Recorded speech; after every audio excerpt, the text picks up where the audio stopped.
नमस्कार, मैं राजेश और आप देख रहे हैं नीति 365। प्रशासन को एक सूचना मिली कि आनंदी नया टोली में एक बच्ची बेहोशी के हालत में पड़ी हुई है। प्रशासन की कान खड़े हुए और त्वरित कार्रवाई करते हुए घटना स्थल पर पहुंची और उस बच्ची को अपने कब्जे में लिया और उसे इलाज के लिए स्थानीय अस्पताल में भर्ती कराया गया। लेकिन स्थिति नाजुक देखते वहां के डॉक्टरों ने रिम्स में बेहतर इलाज के लिए भेज दिया। आपको हम बताते चले कि 15 वर्षीय नाबालिग लड़की विकलांग लड़की के साथ 19 तारीख को गैंग रेप हुआ था और आरोपी फरार नजर आ रहे थे। प्रशासन को किसी भी तरह से कोई कुल्लू नहीं मिल रहा था इन्हें पकड़ने के लिए, लेकिन टीवी फुटेज से के माध्यम से उस गाड़ी के नंबर को टटोला गया और काफी छानबीन के बाद ओरमांझी में सुबोध जायसवाल और हीरालाल महतो पकड़ में आए। उनसे लगातार पूछताछ के बाद उन्होंने लड़की के साथ गैंग रेप का बात कबूला और उसे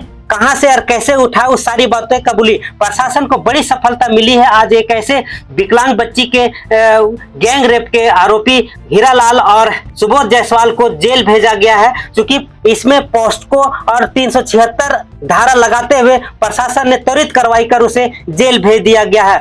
आज लगातार घटित घटनाओं को कंट्रोल करने में रांची पुलिस कामयाब रही है और लगातार इस तरीके के मामले को लेकर के सघन अभियान और तलाशी जारी है। अब इसमें देखना यह होगा कि आरोपी को क्या सजा होती है, ये एक बड़ा सा सवाल होगा, क्योंकि समाज के लिए, देश के लिए एक बड़ा ही सबक होगा। क्योंकि नाबालिग लड़की के साथ जिस तरीके से हैवानियत किया गया है उसमें समाज में बड़ा आक्रोश था और लोग गुस्से में थे, धरना प्रदर्शन और न जाने क्या क्या कर रहे थे, जिससे कि प्रशासन उसमें त्वरित कार्रवाई दिखाई और आरोपियों को पकड़ने में लग गई। लेकिन छानबीन के बाद सफलता हासिल लगी और दोनों आरोपी जेल भेजे गए हैं। अब प्रेस वार्ता रख करके चंदन कुमार सिन्हा एसएसपी क्या बोल रहे हैं, देखें पूरा रिपोर्ट।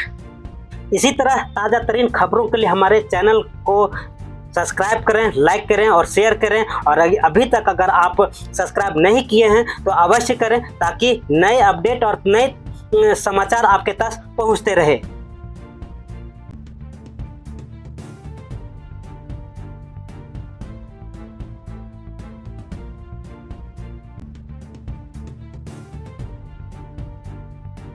एक बड़ा ही संवेदनशील अपराध घटित हुआ था, जिसमें एक अल्पवयस्क लड़की का गैंग रेप हुआ था।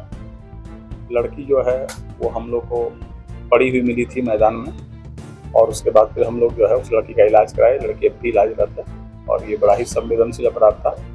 सबसे बड़ी समस्या, चुनौती यह थी कि लड़की जो है वो बहुत ज़्यादा अभियुक्त के बारे में स्पष्ट बता नहीं पा रही थी और ये पुलिस के लिए बिल्कुल ब्लाइंड केस था।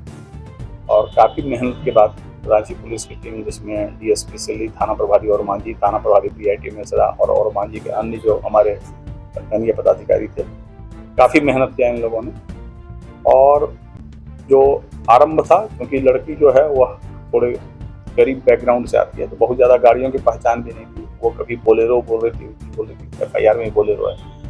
लेकिन जब हम लोग सर्च करना शुरू किए और अनुसंधान तकनीकी किए हम लोगों ने, तो काफ़ी बोलेरो की जांच के बाद फिर जब हम लोग CCTV फुटेज से पहुंचे तब पता चला कि ये बोलेरो नहीं बल्कि ये स्विफ्ट गाड़ी है, मारुति कंपनी की। और फिर अल्टीमेटली हमारी टीम ने DTO से रांची में जितने भी चलने वाले कॉमर्शियल स्विफ्ट डिजायर थे उसका लिस्ट दिया। 1300 गाड़ियों का लिस्ट मिला और उन 1300 गाड़ियों का हम लोग जो है एक एक करके जो CCTV फुटेज में देखना शुरू किया और अल्टीमेटली फिजिकली वेरीफाई हम लोगों ने 400 गाड़ियों और मालिकों का किया, जो बड़ा ही अपहिल टास्क था, क्योंकि ये चुनौती थी कि इसके किसी का उद्भेदन करना है।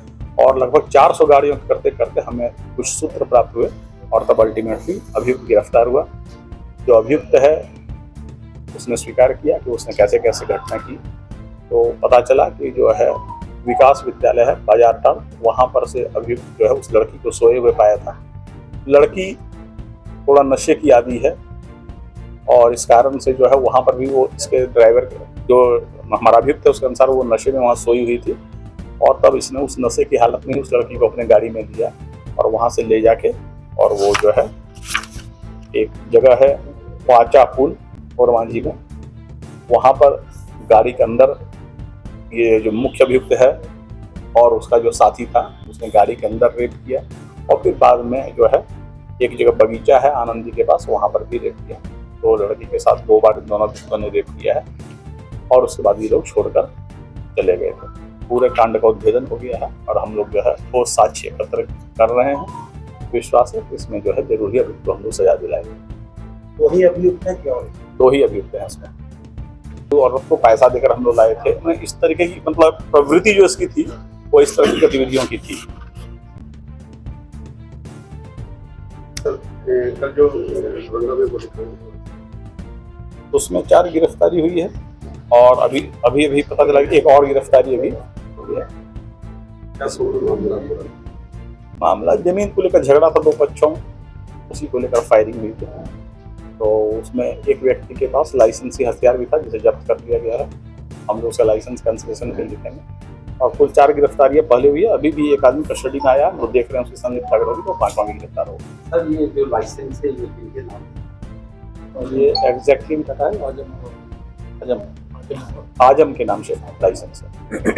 तो 4 लोग में सर एक आजम मोहम्मद जीना और नाम अभी याद नहीं है मुझे, लेकिन 4 गिरफ्तारियां हुई है और एक 5वां भी अभी पुलिस पूछताछ कर रही है। अगर उसकी संदिग्धता पाई 1 महीना पहले भी डोरिंडा में बड़ा भी कांड हुआ था वर्सेस उसमें भी गिरफ्तारी हुई। डोरिंडा में सर कंट्रोल क्यों नहीं हो पा रहा है? क्रिमिनल्स इतने आगे क्यों जा रहे हैं? हमारे जब शाम में देखिए, बीच मैदान में अवैध हथियार जो है उसके बहुत सारे स्रोत होते हैं और बहुत सारे असामाजिक तत्व होते हैं जिसका उपयोग करते हैं। पर जब भी घटनाएं घटती है तो पुलिस कार्रवाई करती है। बहुत बड़ा पॉपुलेशन है, बहुत तरह के तनाव है समाज में, घटनाएं घटती है पर पुलिस का त्वरित उद्भेदन करके सजा दिलाती है। सर वो जमीन में जो मलिकटोला में कांड हुआ है जिसको लेकर 2 रोज पहले भी वहाँ बाउंड्री वाल हो गया है, उसके बाद दूसरे दिन ये उसको लेकर भी प्राथमिकी दर्ज हुई है और हम लोग उस विवाद का भी अनुसंधान करेंगे कि जमीन से जुड़ा क्या मसला है। मुख्य बात अभी जो है हम लोग जो आपराधिक घटना घटी फायरिंग उस पर देख रहे हैं, जो जिस चीज को लेकर हुआ उसका क्या पहलू है उसकी भी छानबीन हम लोग कांड के अनुसंधान में करेंगे और उसमें भी जो दोषी पाए जाएंगे उन पर कार्रवाई होगी। सर जो 4 गिरफ्तार हुए क्या नाम है? नाम मुझे याद नहीं है। सर इन लोगों को जेल दे अभी गिरफ्तारी की गई है, वो थाने के लोग बता पाएंगे ठेकेदार। सर भूमाफिया को लेकर बहुत ज्यादा भूमाफिया हर एक जगह उसी पर ज्यादा कांड हो रहा है। तो जांच किया जाता है भूमाफिया नहीं, देखिए कार्रवाई हो रही है क्योंकि हम लोगों ने भूमाफिया चिन्हित किया तो आपको पता चल रहा है कि भूमाफिया है। अगर वो चिन्हित न होता तो आपको सामान्य आपराधिक घटनाएं लगती, क्योंकि हम लोग चिन्हित कर चुके हैं, हम लोग लिस्ट बनाए हुए हैं और इससे तुरंत ही बात आती है ये जो कर रहा है वो भूमाफिया है। ये हमारे चिन्हित करने का प्रयास के चलते ऐसा हो रहा है कि बातें उजागर हो रही है। ठीक है सर, ओके, थैंक यू।